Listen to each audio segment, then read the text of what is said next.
one of the busiest airfields on Earth. Okay, he's clear. Let's get going. A 747 cargo plane is transporting a load of military equipment. Within seconds, things go horribly wrong. Get the nose down! Trying! Completely foundered and stalled. I remember thinking he's lost all his engines. The accident is caught on camera, Holy cow, there it is. leading investigators to what seems like an obvious conclusion. Looks like a problem with the cargo load. We really thought that we had the cause of the accident, but later we found out there was more to the story. It takes one piece of overlooked evidence to tell investigators they were wrong. Ladies and gentlemen, we are starting our approach. We lost both engines. The mask of your load. Emergency descent. Brace for impact! I think I lost one. Investigation started. He's gonna crash!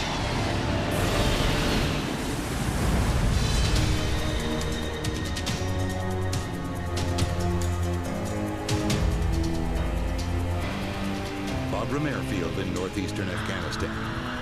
It's a hive of activity. Bagram, ground, ISEF.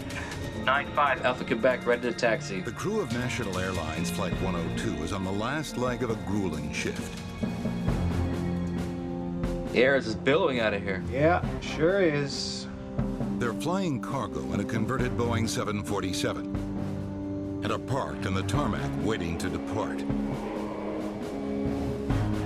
Please tell the flight attendant I'm ready for my lobster dinner. I think she's in first class handing out caviar at the moment. Joking and humor among air crews is probably more prevalent in times of stress when you get into these offline, unusual situations.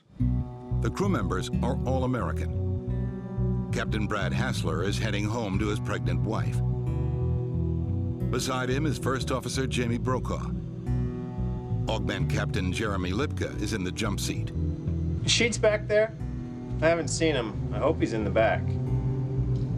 Yeah, he's back there.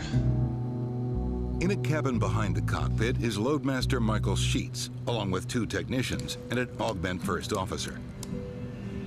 With the additional pilots, the plane can be flown long distances non-stop. The crew members are all civilians on contract for the U.S. Department of Defense. The United States military and its allies built more than 50 bases across Afghanistan during the war there. Bagram was by far the biggest. It's got gyms and 7 dining facilities of enormous sizes. It's got stores. It had a Burger King. At its peak, more than 40,000 people lived here. Now, after 12 years of fighting, the military is scaling back their operation. Troops, weapons, and heavy machinery are all on the move. Every day, air traffic control handles several hundred flights coming in and out of the airport. Today, National Airlines Flight 102 is just one piece of a hugely complex puzzle. The flight plan has taken it from Châteauroux, France to Camp Bastion, Afghanistan, where the crew loaded up to 207,000 pounds of cargo. They were supposed to take it straight to Dubai, but were rerouted via Bagram. The crew has been waiting more than an hour to depart. 5 Alpha Quebec, I have your clearance. Advise when ready to copy. Yeah, let's do it. Finally, they get clearance to go. Ready to copy 9-5 Alpha Quebec. 9-5 Alpha Quebec, taxi to runway 3.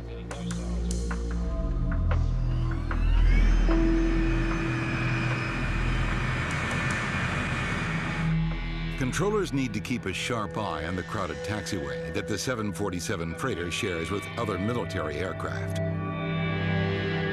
9-5 Alpha Quebec, give way to the C-17. Let him go first. Roger, we'll let him go first. A C-17 military cargo plane moves to the runway ahead of it.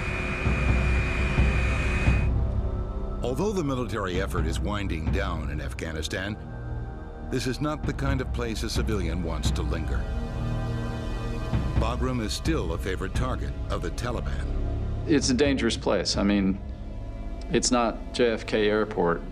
It's JFK Airport surrounded by terrorists.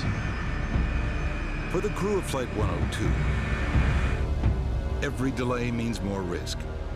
Okay, he's clear. Let's get going. Following the C-17 for 95 Alpha Quebec.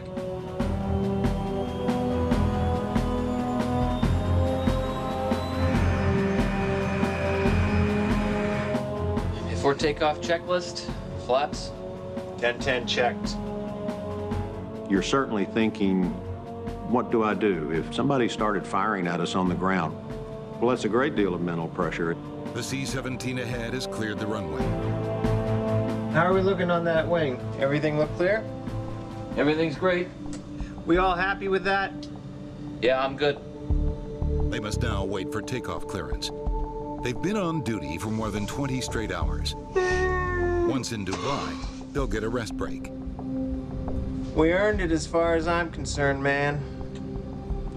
Without minimum rest, I'd be dead tomorrow. I think I have to agree with that sentiment. It's a real stress situation. They were rightfully ready for their day to be over. Finally, at 3:25 p.m., they're cleared for takeoff. 95 Alpha Quebec, runway 3, full length. Runway 3 is verified. Prepare for departure. The first officer is at the controls for this final leg. They're scheduled to arrive in Dubai in 2.5 hours. When you've been in a long delay situation, when you finally get the clearance to go, it's a great relief. At that same moment, military journalist Stephen Hartoff is on the base's perimeter road, returning from a day's work taking photographs for a magazine. We decided we were going to go get something to eat, and I saw off to the left of the truck a white and purple 747, and I remember thinking this is a beautiful airplane because it looked brand new. V1, rotate. Positive climb. Gear up. Gear up. He pulled away from us and started to rotate, and in this case, there was something immediately not right. The climb is unusually steep. What's going on with that aircraft? It was almost stuttering in the air, and I immediately said to Chris, what's going on with that aircraft? Is he taking fire?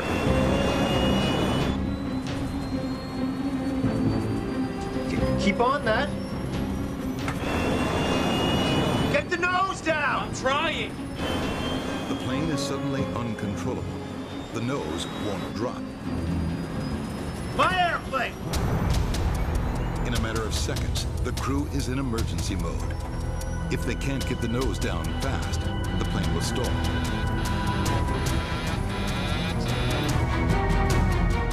They're not very high above the ground, therefore don't have very much time to try very many things.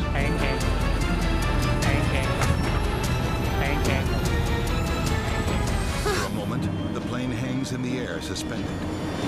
And then the aircraft seemed to sort of careen in our direction. Now you're looking at a big 747 coming at you. Stop the car.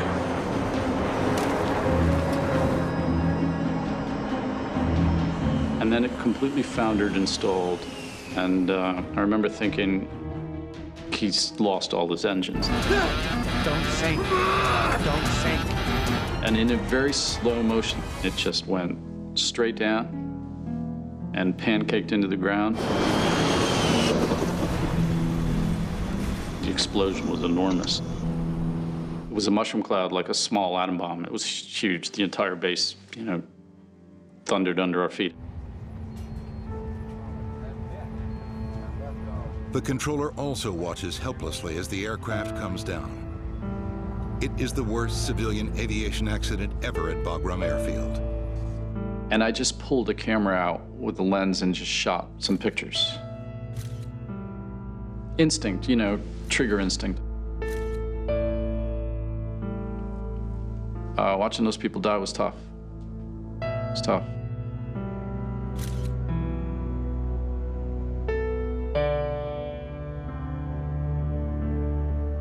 I still think about it. Sometimes I wake up thinking about it. Has a U.S. cargo plane been shot down?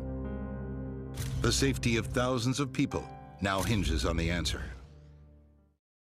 Today, officials identified 7 Americans killed Monday in the crash of a cargo plane in Afghanistan. National Airlines Flight 102 crashed at America's biggest Air Force base in Afghanistan. Remarkably, no one on the ground was hit, but the entire flight crew is dead. You think about these poor 7 people who were there on a contract job, you know, never went home. The loss of life is tragic under any circumstance, but when it's a fellow pilot, it's really hard to deal with. Within hours, the Taliban claims responsibility.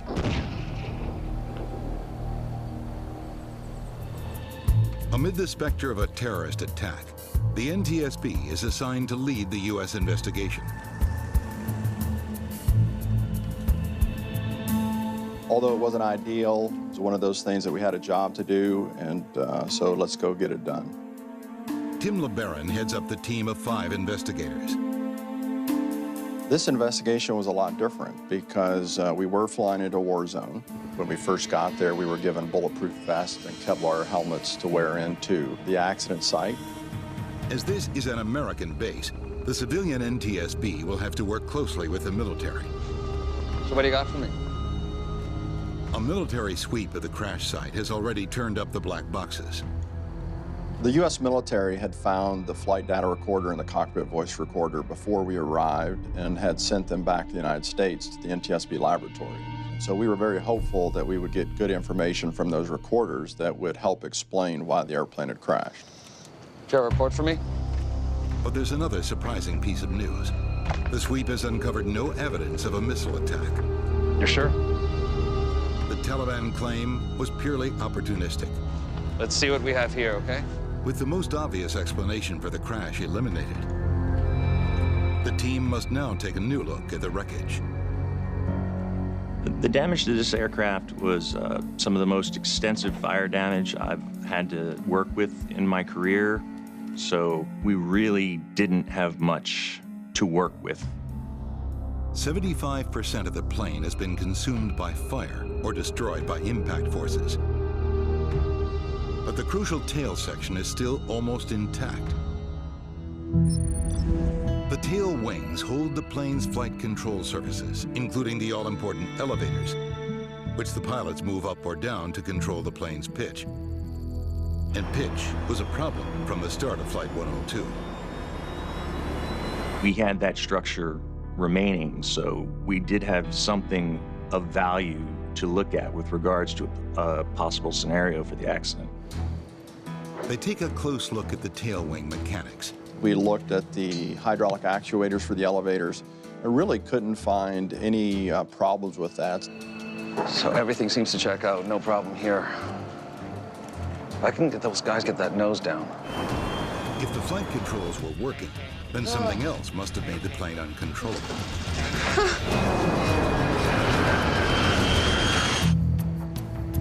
Every last scrap of evidence is collected. Thank you. Including a number of unidentified parts found on the runway more than a mile from the crash site. Anybody know what this is? Let's find out. Our team was in Afghanistan one time and one time only, so it was very important for our team that we document what we could, find what we could, because we knew that we'd never be able to return and see the wreckage again. Let's get those photos to Boeing right away. The pieces of wreckage will be sent to the United States, where the manufacturer will have to identify them.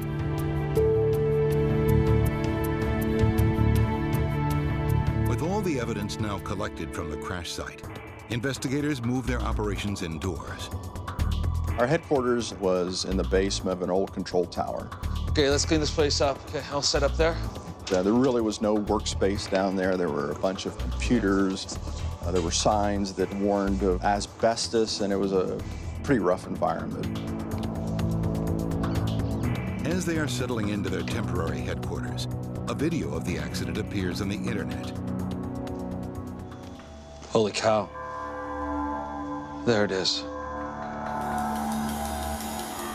Shot from an unknown vehicle on the perimeter road, it reveals a huge clue about the plane's erratic climb and fall.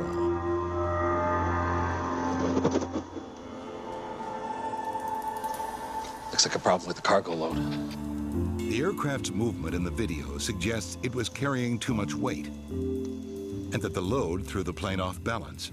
The weight is very important in a cargo accident, more so than a passenger accident per se, because passengers have assigned weights. It's very standard. There's much more room, margin of error to work with passenger weights and baggage than when you're flying cargo. A 747 freighter plane can carry just about any type of load. It is the cargo company's responsibility to ensure that the aircraft is not overweight. I've heard it frequently in the cargo business about you call, we haul, and sometimes the crew knows in advance what they're going to be doing, and sometimes it's all last minute. Some of the early questions were, what was the cargo in the airplane? Was it full? How heavy was the cargo? By examining the cargo manifest, investigators discovered that the plane was carrying an unusual load. Armored vehicles called MRAPs, or mine-resistant ambush-protected vehicles. These massive, heavily armored cars can sustain roadside bombs. They even have bulletproof wheels. The crew had never flown these type of vehicles in this charter. In fact, the airline had not carried these kind of vehicles that were loaded on the airplane. The plane was carrying 5 MRAPs, weighing between 12 and 18 tons. Each vehicle was chained to a custom-built pallet and secured with straps to the plane's main deck. The cargo in this particular case was very heavy. It was the first time they'd ever flown 5 vehicles this heavy. Ready to put some numbers in there? Yeah, go ahead. The crew landed at Bagram Air Base with a full cargo load of 207,000 pounds. Then they refueled, increasing the fuel load to 106,000 pounds. Zero fuel weight is 2592. Investigators calculate the precise weight being carried. Max takeoff weight is 870,000 pounds. We have 207,000 pounds for cargo plus fuel. They learned that even with the heavy cargo and fuel load, the plane was not overweight. It was almost 200,000 pounds under the safe limit. Weight was definitely not an issue. Something else must have brought the 747 cargo plane down. Even if the weight of the cargo was not responsible for the crash of Flight 102, the balance of the load could be the problem. If the aircraft is loaded from the outset out of balance, then that affects the performance of the airplane. Bring up the schematics. Investigators map out the placement of the MRAPs in the hold to study the balance of the load. Fill it with our cargo. 3 MRAPs weigh 18 tons each. On the ends are similar versions that weigh 12 tons apiece. Center of gravity with our vehicles in position looks like 30.4%. After a few calculations, they determine the balance of the load. The airplane actually could carry the weight, and as loaded, was within the center of gravity.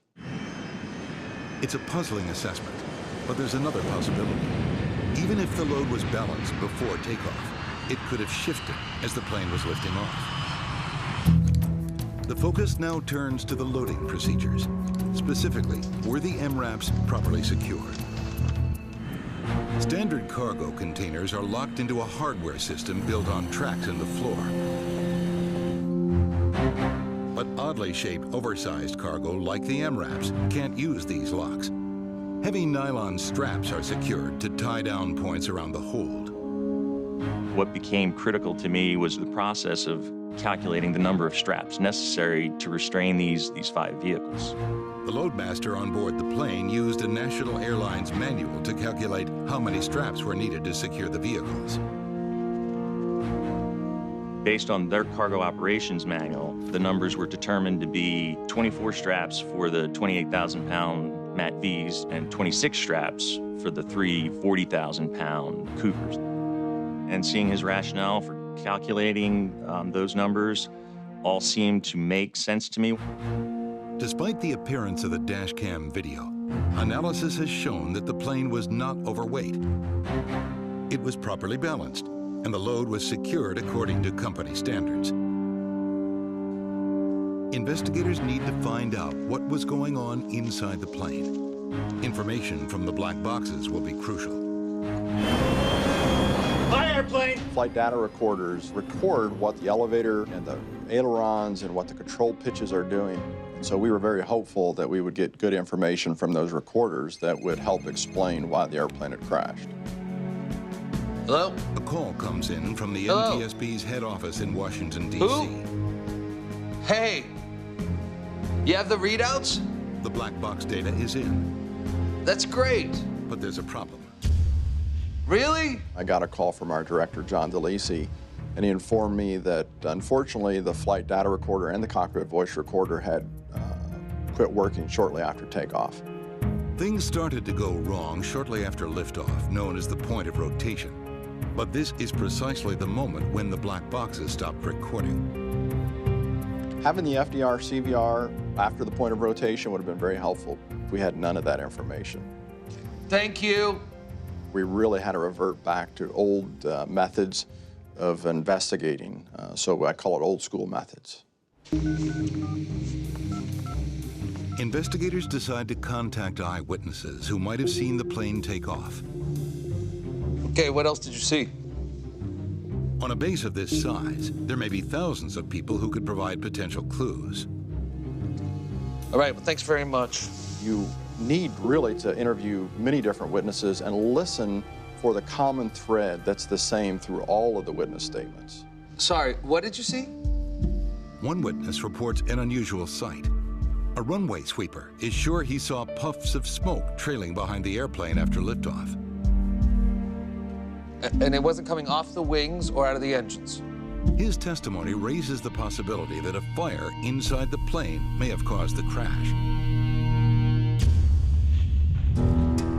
If a fire had started inside the cargo hold during liftoff, there would be evidence of this on the pieces of wreckage from the interior of the plane. The interesting thing was the tail portion, the aft pressure bulkhead, which is white in its color, did not have any evidence to support that we had a fire on board the airplane before the impact. There's no sign of any smoke residue. There couldn't have been a fire on board. Investigators are at another impasse. They still have no hard evidence about the final fatal moments of Flight 102.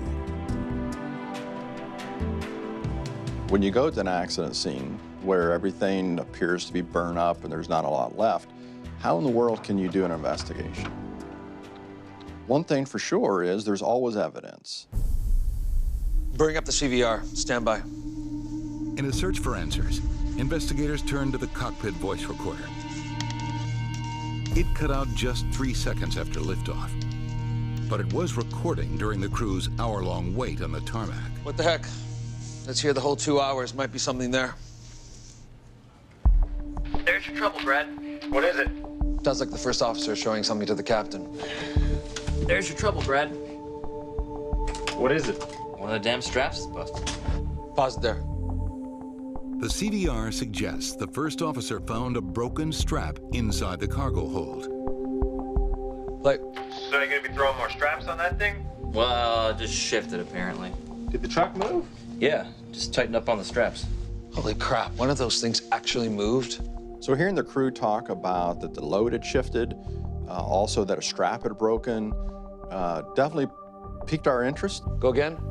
All the straps that were keeping them from moving backwards were loose. Those things shouldn't budge an inch. Despite investigators' earlier conclusion that the heavy load was properly secured and therefore could not shift, the CVR recording indicates that the opposite was true. So from that information, we know that they had a load shift when they came in and landed, and that was very important to us in our investigation.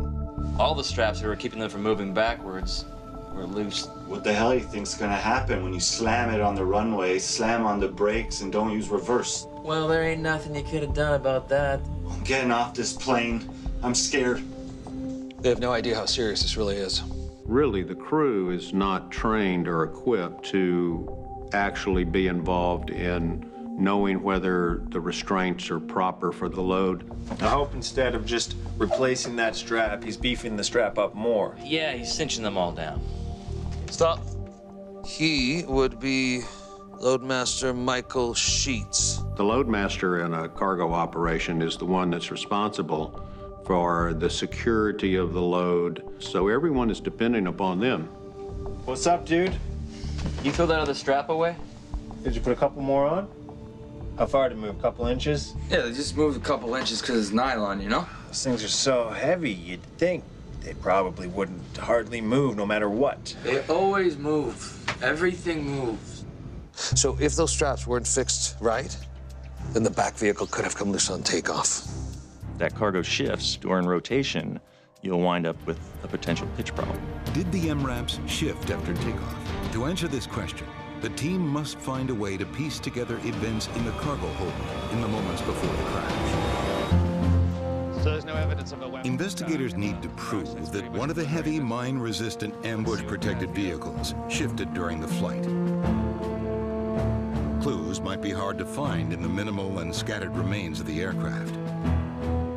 But the one thing as investigators that we do is we go into a very chaotic environment and we bring order to it.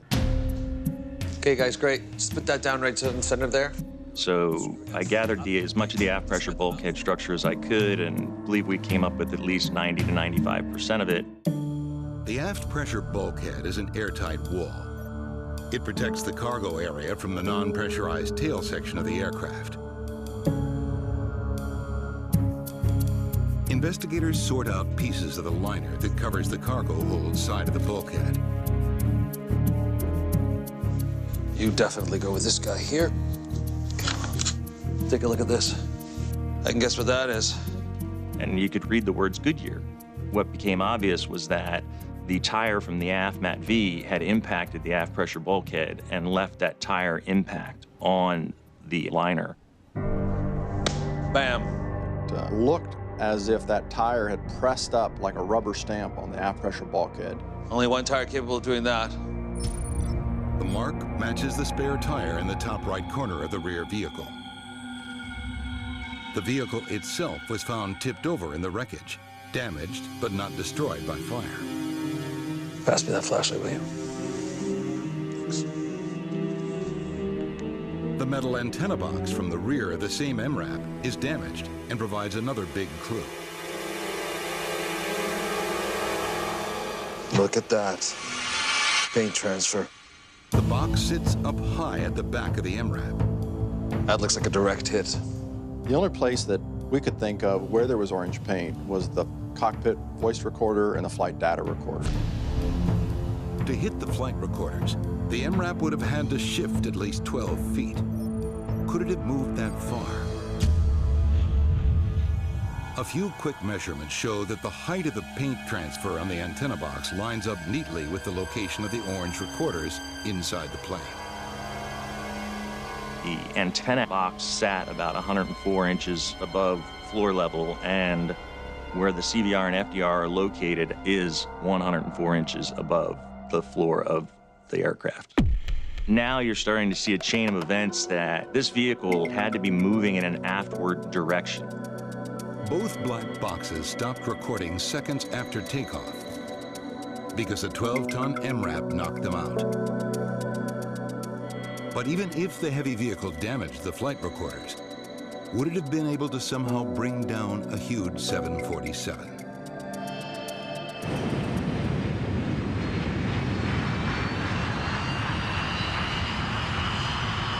Investigators turned to the only wreckage left to examine: the collection of unidentified parts found on the runway. These items were all recovered from the runway in the area near the point of rotation for the flight. Rotate.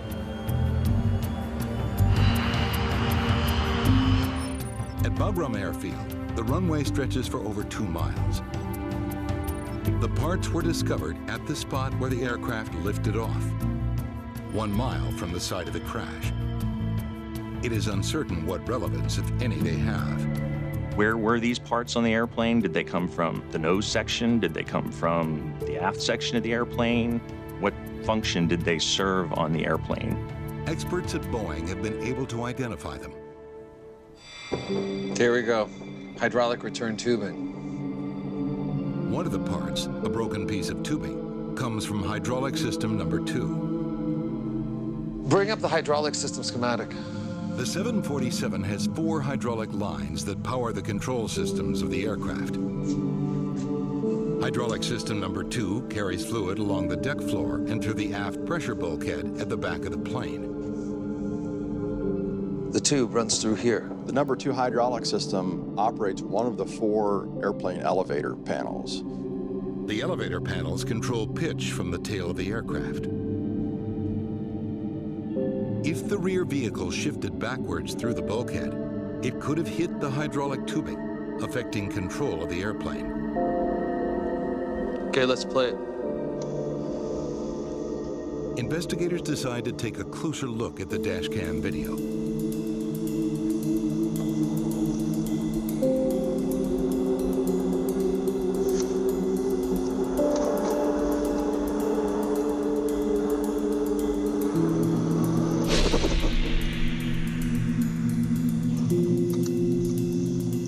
Play it again, this time in slow motion. Upon close examination, they notice something odd.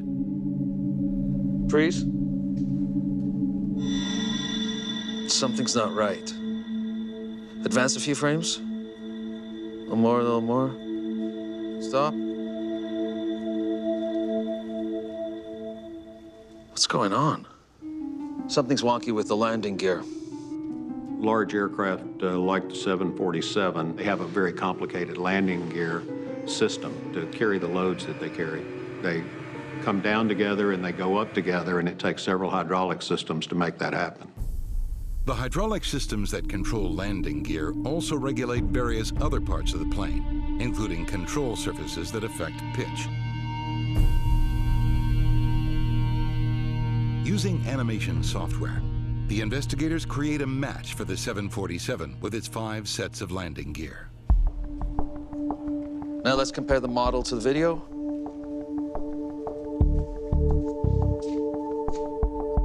These are down, and this one here is up.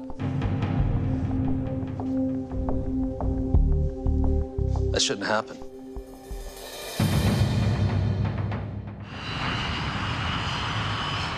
Positive climb. On National Airlines Flight 102, one of the last commands recorded refers to the landing gear. Gear up. Gear up. But after that exchange, not all the gear retracted. When I see a configuration of an airplane with part of the landing gear up, part of it down, I immediately think that they've had a hydraulic failure of one or more of the hydraulic systems. It looks like damage to one of the 4 hydraulic lines may have happened in the air. Now, which systems are out?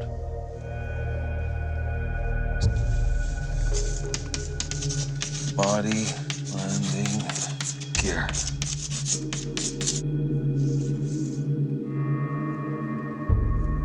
The nose and body landing gear didn't retract. It must have been System 1. We were able to determine that the number 1 hydraulic system had been damaged at some point before the airplane hit the ground. The discovery of the broken hydraulic line explains the eyewitness account of smoke. As hydraulic fluid vaporizes behind the airplane, it appears to look like smoke. Investigators think they have finally cracked the mystery. The heavy armored vehicle came loose, smashed through the back of the plane, and took out the hydraulic lines, making the plane uncontrollable.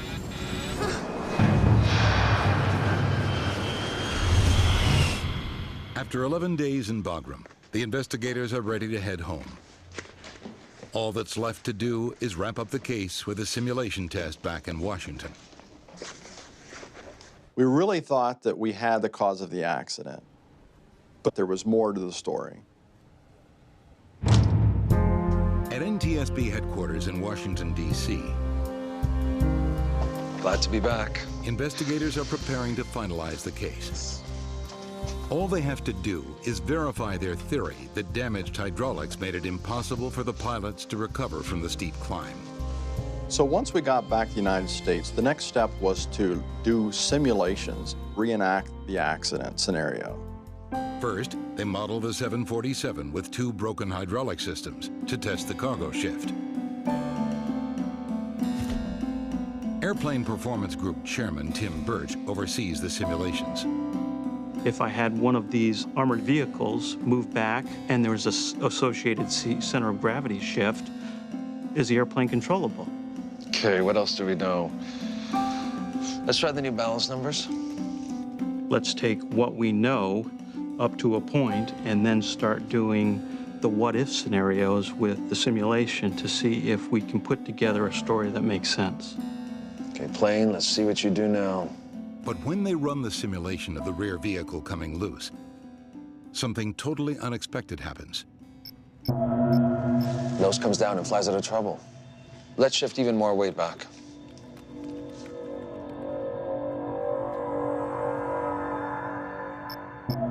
Let's push the center of gravity even further. Yeah, let's try that.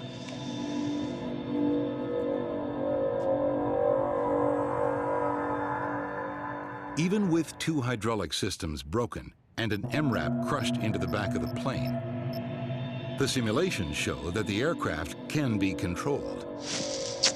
All right, we're missing something. The theory that seemed so solid in Afghanistan is now a bust. So we started scratching our heads. There was something more that we were missing. Most of the airplane wreckage now lies buried near the crash site in Afghanistan, thousands of miles away. Only selected parts have been sent to the United States for analysis. Investigators must sift through photographs from the site to search for new evidence that might explain what caused the crash.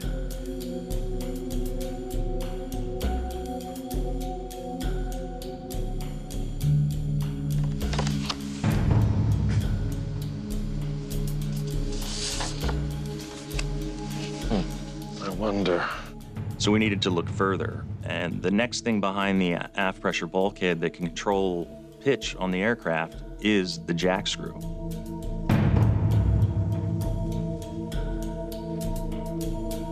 Hey, where'd that stabilizer jack screw end up? The horizontal stabilizer is a large control surface that helps balance the plane in the air. The jack screw, about 6 feet tall, lowers and raises the edge of the stabilizer in response to the pilot's commands.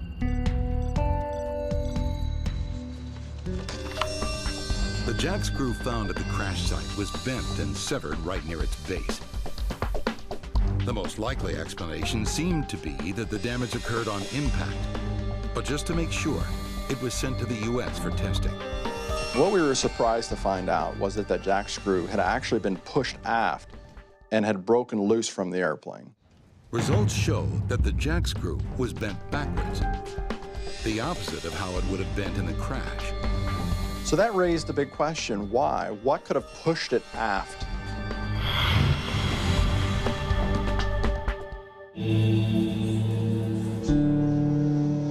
Do we have a printout of this?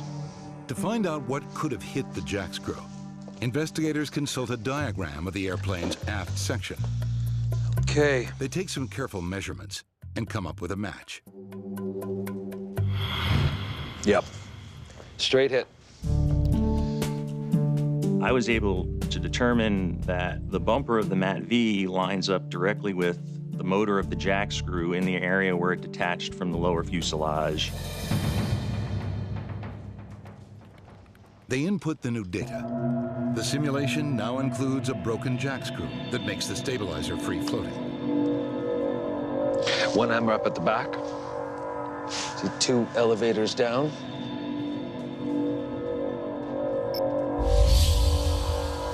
Equals 1 uncontrollable plane. Investigators finally know that an MRAP crashing into the jack screw is what brought the airplane down. But there's still one major mystery. We're not done yet. There's one more question. How did that MRAP come loose? In Bagram, the loadmaster had calculated the correct number of straps to use on each vehicle. He based his calculations on the company's cargo operating manual. How could the cargo have come loose if he followed the right procedure? I immediately began contacting other cargo operators to understand what is supposed to be done to restrain free-floating cargo using straps.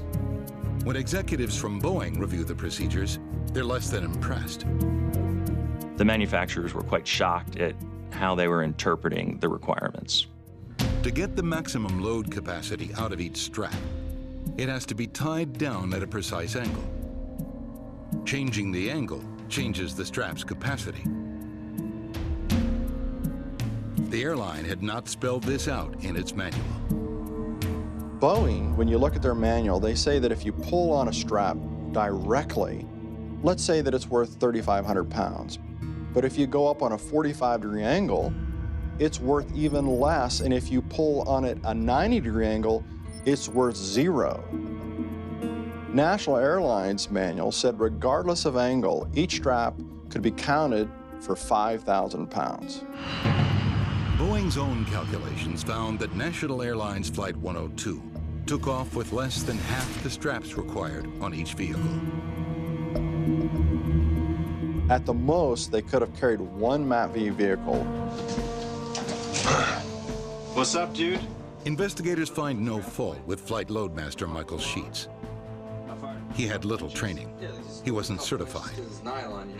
Without knowing it, he'd based his calculations on a faulty manual. My heart goes out to the loadmaster in this situation. The data, the manuals that he had to go by were incorrect. So he was really in a no-win situation. But the cargo shift itself would not have brought down the plane. The crash ultimately occurred because the sliding MRAP damaged the horizontal stabilizer. You take away the horizontal tail, you're not going to be able to control this airplane in pitch. This was an uncontrollable event. Without the horizontal stabilizer, the pilot's inputs made the plane do the exact opposite of what they wanted. A command to lower nose suddenly caused the plane to pitch up. There's a total disconnect between what you're doing as a pilot and what the airplane's doing. And it must have been terrifying. I can't truthfully imagine it other than just sheer panic. The NTSB's final report finds that the probable cause of the accident was National Airlines' inadequate procedures for restraining special cargo loads. It concludes that the improper restraint of the rear vehicle allowed it to move back, hit the aft pressure bulkhead, and knock out the two hydraulic systems and the horizontal stabilizer, making it impossible for the crew to regain control of the airplane.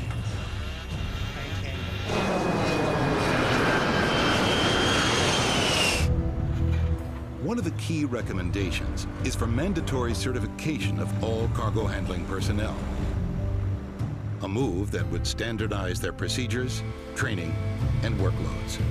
I know that there are economics involved in using more certified people, but I certainly hope that they end up making loadmasters in these cargo operations certified just like anybody else. So reflecting back on this investigation, there were many hurdles. We'd went into Afghanistan with a very, very small team. We had to go back to old school methods. But at the end, we actually came out with safety recommendations that I believe are going to prevent an accident like this one from happening again. I don't forget the tragedy, but I also have a lot of pride that I believe that we've been able to make a difference.